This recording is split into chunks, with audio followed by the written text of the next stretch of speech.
Being more of a fan of rock music than an actual participant sometimes, I've always covered other writers, singers, songs on my albums, whether it's old Iggy Pop, or Ray Davis, Townsend, Brian Ferry, John Lennon, et al.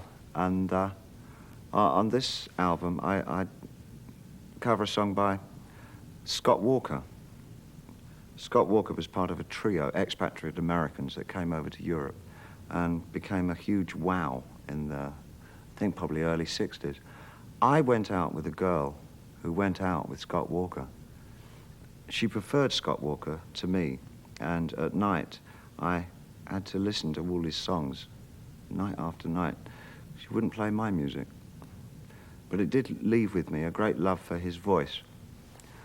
Then in the late 70s, after Eno and I had done Low and Heroes, around that time, must have been around 79, Scott Walker brought out the most extraordinary album of his own songwriting, quite the most lovely songs that I'd heard in years.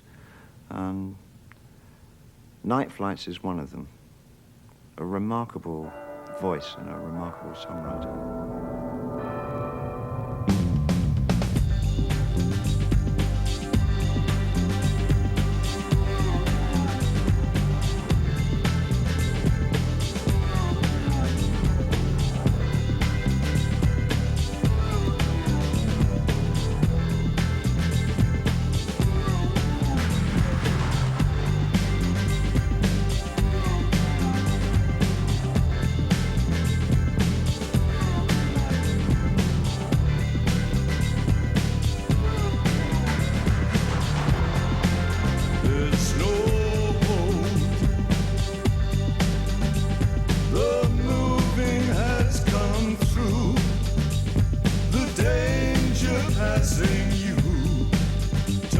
Its face into the heat and runs the tunnels.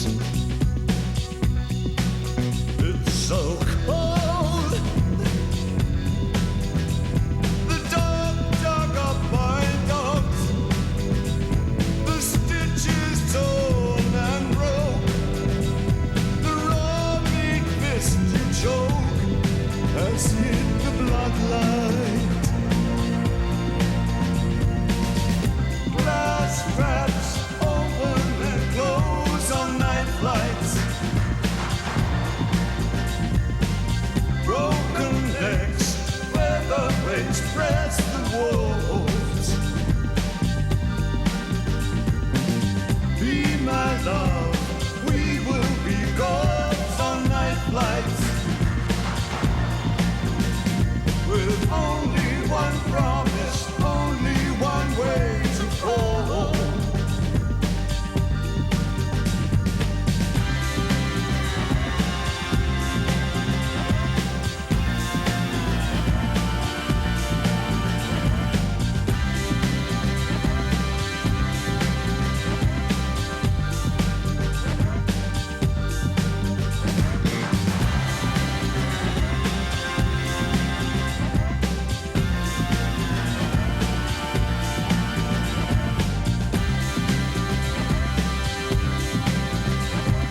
much nicer not to recognize that decay and the passing of all things is part of our existence. A Japanese novelist, Yukio Mishima, had this problem chase him throughout his life and found it almost insurmountable. In fact, he got to a point where he realized that for him, the answer to retaining beauty in all its glory was to destroy beauty when it had reached its zenith. Indeed, that's what he did with his own life. He took his own life when he'd reached the most potent of his powers, committed public suicide. Not many pop singers have quite the courage of those convictions, I'm pleased to say. But we do sort of run around a lot with, I guess they were called balaclavas when I was younger. They're called ski masks now. Emotional balaclavas on, anyway, to hide the fact that sometimes our love decays. And one of the scariest things is the idea that love may not be there the next morning. And Miracle Goodnight is a pop song about that.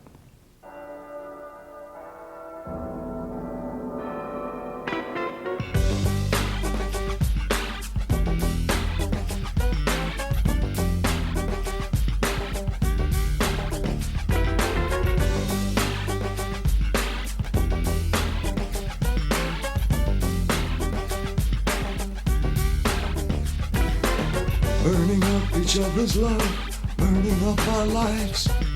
Tread up cans and working out miracle goodnight. Future full and empty, knocking on the door. Ragged limb and hungry mama, miracle no more. Turn it around, make it alright. Nobody dancing. Morning star, you're beautiful, a yellow diamond high. Spins around my little room, miracle goodnight. Evening flower all alone, puzzling capiche. Haven't got a death wish, just want a little more. Turn it around, make it alright. Nobody dancing. Miracle goodnight. Turn it around, make it alright. Nobody dancing. It was only make-believe. I wished I was a sailor, 1,000 miles from here. I wished I had a future, anywhere.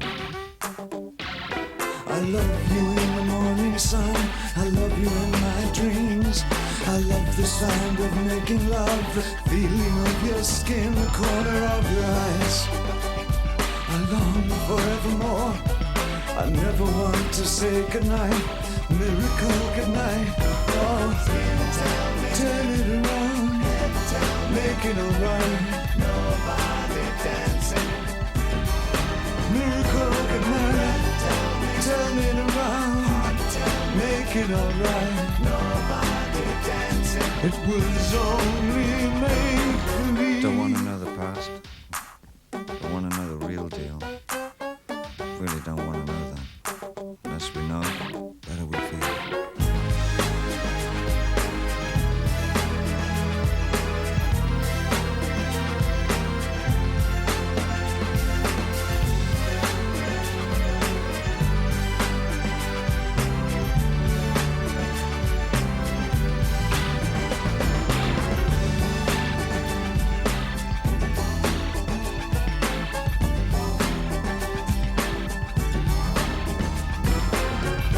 Star, you're beautiful, yellow diamond high, spinning around my little room, miracle.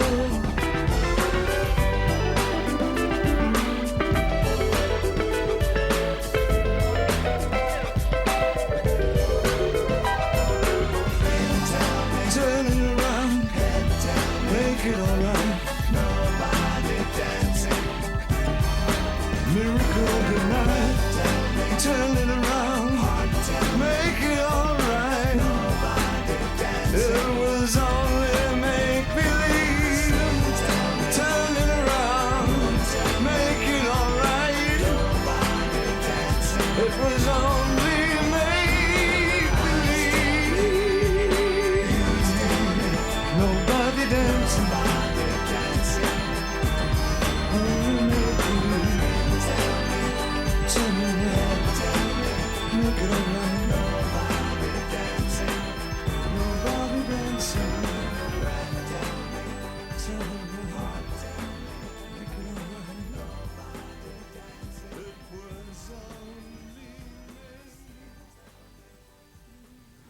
Black Tie, White Noise was written because of the riots in LA.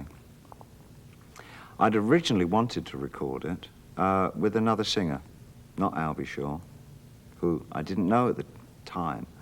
But this other singer had recording commitments of his own and couldn't show because he had to get to, I've got my own album to do situation. So I was left sort of, thought, well, I could do both parts myself, but it wouldn't be quite what I had in mind when I originally wrote it. So a mutual friend of both Al's and myself got us in touch with each other. And I invited him down to the studio, and he came and listened for a few days to see the kind of thing that I was doing. And then I gave him the lyrics to the song and said, look, you better take these home and read them, because they're not necessarily politically correct, but you might feel that it might be something you would want to do with me. So he phoned back a couple of days later and expressed an interest in doing it. I was really worried because our voices were so dissimilar. I wasn't sure that it would work at all because he had this kind of light Marvin Gaye love song approach to his work, and I just didn't know if our voices would blend at all successfully, but in fact it turned out to be one of my favorite performances on the album. I like the song very much indeed.